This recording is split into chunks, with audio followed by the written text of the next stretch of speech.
Hey guys, Larry the Tractor Guy here. It's a beautiful day out here in southwest Oklahoma. Beautiful day in July. We're out looking at a L340 Baler today, and we're just following up on a previous issue that we had with this L340. And what we were having was inconsistent knots. So the length of the tail on our knots were very inconsistent in size. And then also we've seen a lot of frayed ends on our knots.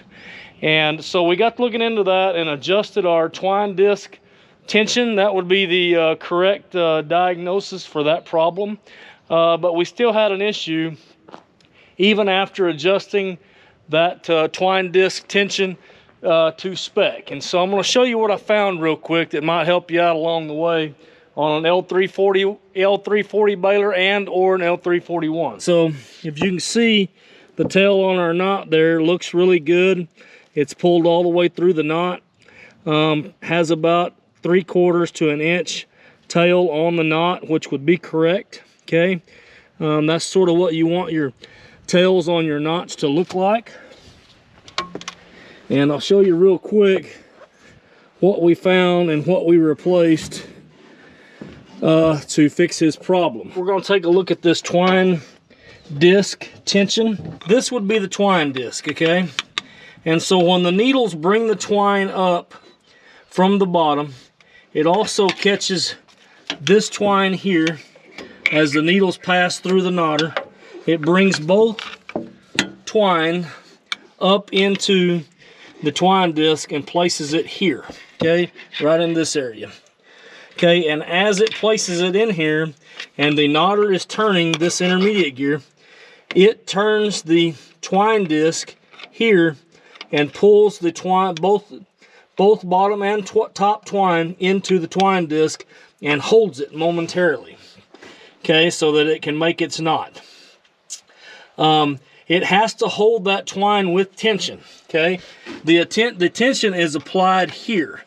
Okay, and it's applied by, if you can see, these two leaf springs right here. There's sort of a bent leaf spring per se, if you can see that. Okay, and the tension for that is adjusted here.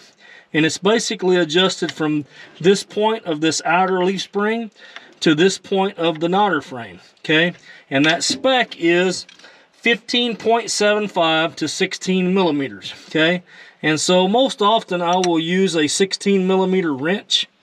Okay, and I'll take my 16 millimeter wrench and use that for a measurement. That's a pretty good in the field adjustment. Okay, and so we went way beyond that because we weren't holding our twine in the twine disc, so we were seeing inconsistent tails on our knots and then also frayed tails on our knots.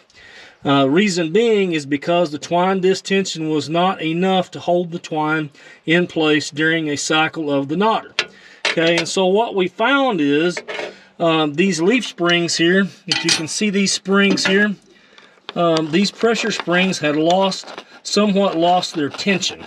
Okay, and so we went ahead and replaced all of these leaf springs on our twine disc holding pressure, and that corrected our issue. If you're fighting that issue, go ahead and tighten those leaf springs up beyond 15.75 to see if that helps your problem. We actually pulled those down about 15 millimeters, which was way below the spec, okay, and increased that pressure enough to get him by for that baling night.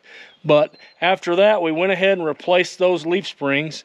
And so if you're fighting that problem, go ahead and replace those leaf springs and then put those back at 16 millimeters, which is what we done, and corrected the problem on this L340. So just a quick tip of the day from Larry the Tractor Guy. I hope that helps you out. Signing out. Hey guys, check out Larry the Tractor Guy videos here, other videos here, subscribe here, and buy all your John Deere parts here. We'll make it work. I think We're gonna have to make it we'll make it work. Come on, let's go. We need to make You need some food. Y'all already burned me out. some bloopers. He's sitting in the sun over here, man.